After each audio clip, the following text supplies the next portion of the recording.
Oh boy, this is definitely a tough subject to talk about. After I miscarried in May, I had this part of me that just wanted to get pregnant right away again, as if to like wipe away what I'd been through. But then there was this part of me that was so scared of, wow, I don't know that I can navigate this again. This was so challenging. And if you've miscarried, I have a feeling that you can relate to this uncertainty and this unease. And in today's video, I want to share with you some of the things that I went through, some of the processing that I went through, and maybe some things for you to think about as you begin to try to conceive again after a pregnancy loss. Hi, my name is Dr. Jen, and this is Natural Wellness Tips. For the best wellness tip, make sure that you subscribe and click the bell so you're notified each time I drop a new video. Stick around till the end, and I have a gift for you that is a resource of all of the tools that I use to navigate my life and my healing after my miscarriage.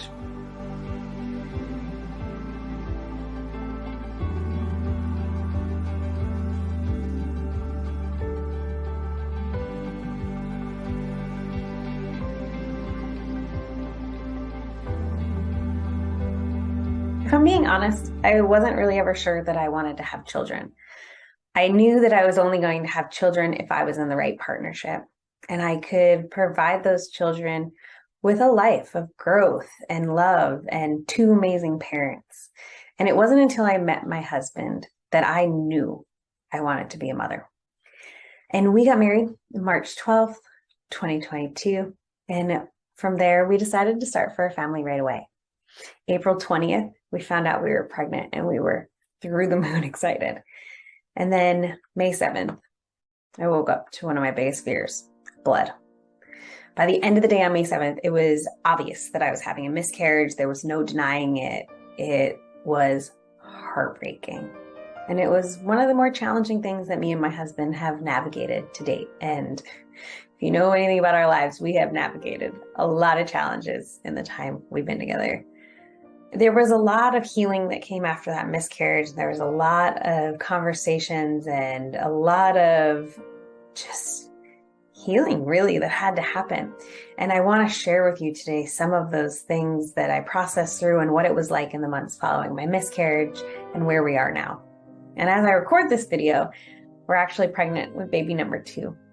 And we're doing amazing, and we're so excited and blessed that we are one of the lucky couples that conceives pretty easily after a miscarriage. So wherever you are in your journey, I'm sending you love, I'm sending you healing, and I hope what I share today is helpful for you. I want to start by saying I'm not an MD.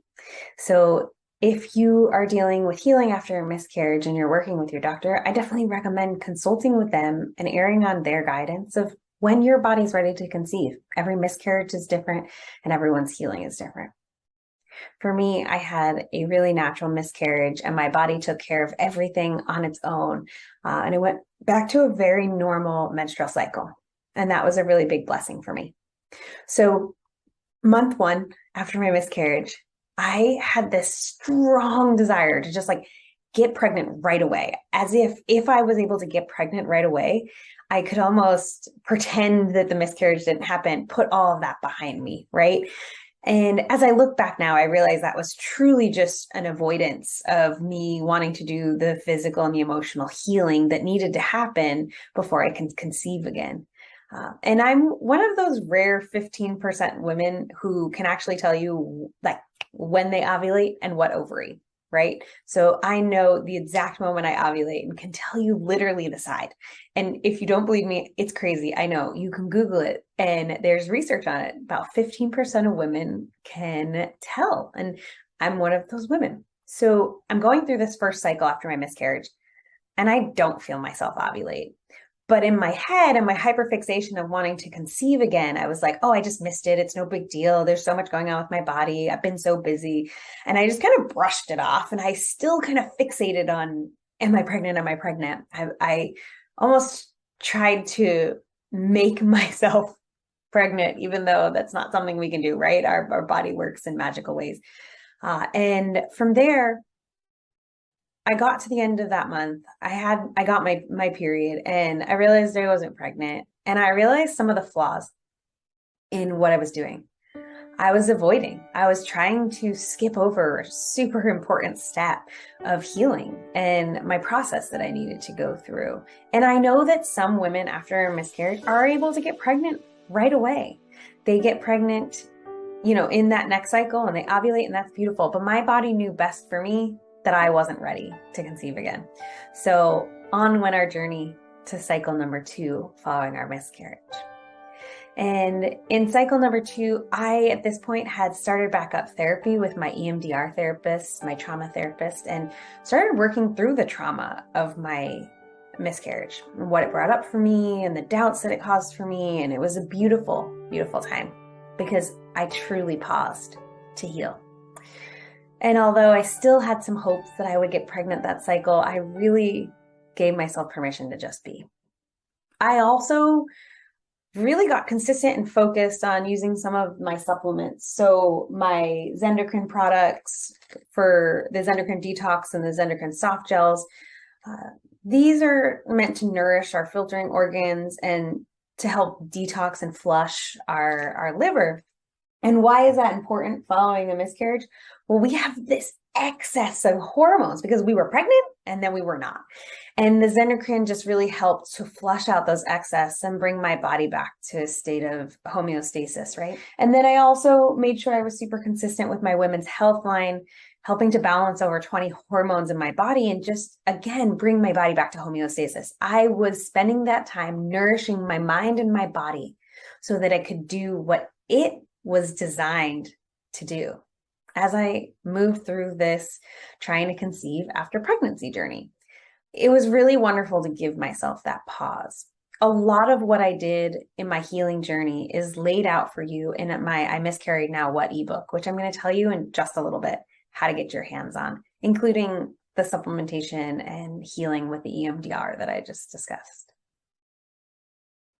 So cycle 3 came along, and this time I felt myself ovulate, and I knew that if my body was ready, my husband and I would conceive. And we were so blessed that we did. We conceived in our 3rd cycle, and now we're carrying a beautiful baby, and hopefully this baby and I do really well, and I'm able to carry this baby to term. But it's definitely a different journey this time. My body's more prepared. I'm more prepared. And I just feel more at peace with all of it. And what's going to happen is what's going to happen, right? But there are 3 big things that I learned on this journey of conception following miscarriage. The first is that our bodies know exactly what to do. Your body's not going to allow you to conceive until it is ready to carry another child. So trust your body and try to love and have gratitude for your body instead of getting frustrated with it. The second is that it's so important that we give ourselves time. We need to give ourselves time to heal physically and emotionally. Pregnancy itself can be stressful and overwhelming. It's challenging in the first trimester to be so exhausted and to feel nauseous and all of these beautiful things that come along with carrying a child, but it can add stress to our lives. And if we don't heal from that miscarriage before we move into the next, we're carrying all of that stress and overwhelm into the next pregnancy, which is no good for ourselves or the baby. And the third is this is a decision for you and your partner to make. We sat down and had very deep, serious conversations and made sure that we were on the same page. And it is so important. This is really the start of your growing family, and you guys need to be on the exact same page about all of these decisions. So take that time and have the hard conversations. With all that being said, I get the desire to rush. We want to have children by a certain age. For me, I'm 38. Hello, biological clock. I, wanted to ensure that I could have children. I'm getting up there in that, I'm considered a geriatric pregnancy, and I get this desire to rush. But oftentimes if we slow down for just one cycle and we take care of ourselves, our bodies are going to be ready to give us what we want most a healthy, happy baby and a healthy, happy pregnancy. So give yourselves the time, slow down, listen to your body, have conversations with your partner, pray together on the healing of your body, on the conception of your next child. Be there truly for each other. And my prayer for you is that you are able to carry this next baby to term. You're able to have a healthy pregnancy. You're able to conceive with ease. It is a challenging process, and it takes a lot of patience and a lot of trust and a lot of just letting go. And I know how challenging that can be. So I'm sending you love and I'm sending you positive vibes. And I hope that you continue to enjoy this conversation around my conception and pregnancy journey. Comment below and let me know what you found most helpful about this conversation. If you found this video helpful, I know you're going to find my other videos, such as my I Miscarried Now What video, Healing from a Miscarriage, helpful. As promised, there's a download down in the comment section for you with all of the things that I added into my life to heal following my miscarriage. And I hope it's really helpful for you. I found I didn't have resources like that after I miscarried, and I felt very alone. So I hope this is some comfort and support for you, that you are not alone. And do me a huge favor, subscribe to the channel if you haven't. Click the bell to be notified each time I drop a new video, and comment below. Give the video a like if you enjoyed it. Thank you.